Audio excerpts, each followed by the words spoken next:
Hi everyone, I wanted to make this quick video to show you something that has just come to my desk, which is that Texas is now saying, right? This is the Texas Division of Emergency Management, that you should consider wearing a mask even when you're in your home, okay? This was Chief Nim Kidd, okay, who quote said, "We still need people to wear the mask out in public. We still need people to keep social distance and isolation," Kidd said.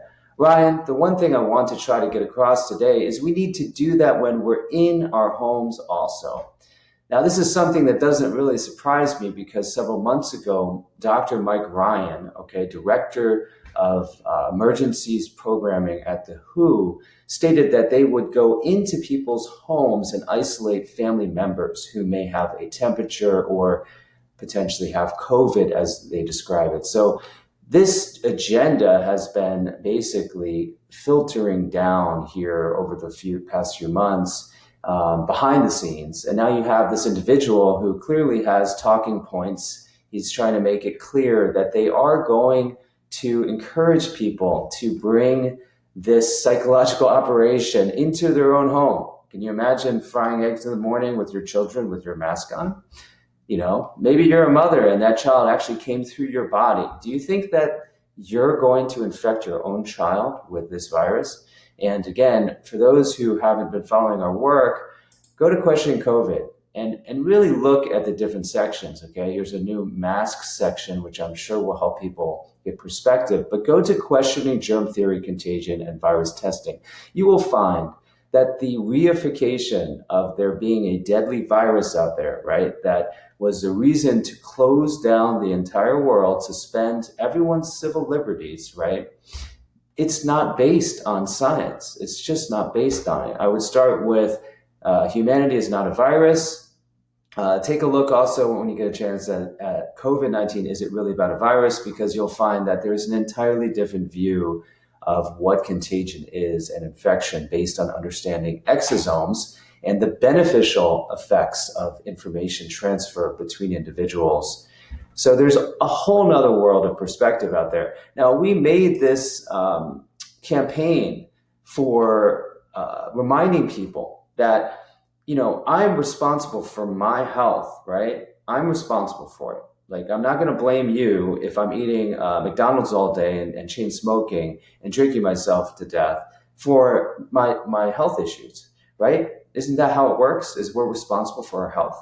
Well, that's the convenient thing about allopathy and COVID, is that we can just blame the virus or we can blame some genetic mutation in our genes. So this has been an operation within the psyche of the Western world for some time, which is to blame things that we can't control for the things that we can actually control, which are diet, lifestyle, mindset.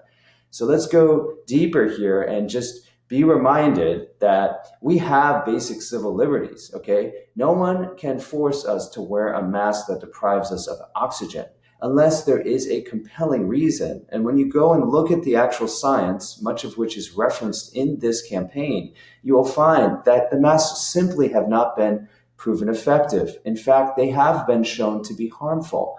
That is the weight of the evidence of today's science that is signaling this. It's not my opinion. And when we wear a mask, we're signaling that we are submitting, right, to what is essentially a highly irrational, if you will, even ritualistic campaign to get people to wear masks to signal fear and to suppress their immune systems through oxygen deprivation at the very least. So this is why this campaign is so important. As you can see, when you start giving up your rights, it's like boiling a frog. Next, they're going to be requiring testing. And in fact, the St. Louis Federal Reserve president recently said that testing should happen daily. That's the agenda. They want to basically digitalize everything, surveil everything, and make access to essential services based on whether or not you are submitting to this type of testing. The next thing they'll roll out is the mandatory vaccination.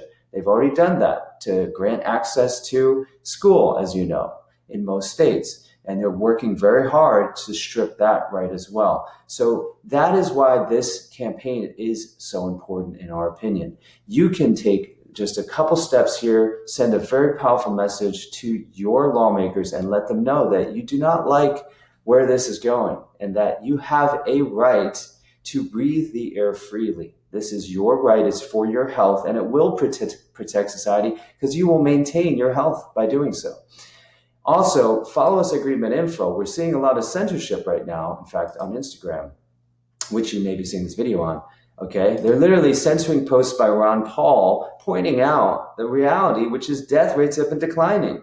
Hospitalization rates have been declining as they are scaling the testing of asymptomatic populations, which means that those who are not sick are getting tested with these COVID kits, which include PCR-based testing, which is not accurate at identifying a virus. It amplifies nucleic acids. All our cells have nucleic acids. In fact, when they're damaged, they excrete more, which can create more false positives. And the tests themselves have been found contaminated with the very COVID nucleic acids that they say we should all be afraid of.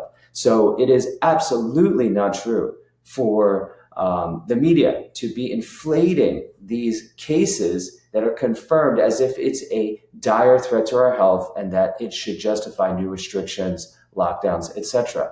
It's just not logical. It's not factual. So when Ron Paul posts this, and we posted a meme before this, Instagram threatens to delete our account, and they called the information false and harmful. So when facts uttered by a pretty well-respected, former senator and physician, Ron Paul, cannot be stated plainly on platforms like Instagram, then you know the writing's on the wall. This agenda is going to continue to crystallize out. It's already very well documented. The Rockefeller Foundation put out a reopening plan. They would like to hire 100 to 300,000 contact tracers. Their job is to visit you, go to your home, compel you or coerce you to take a test.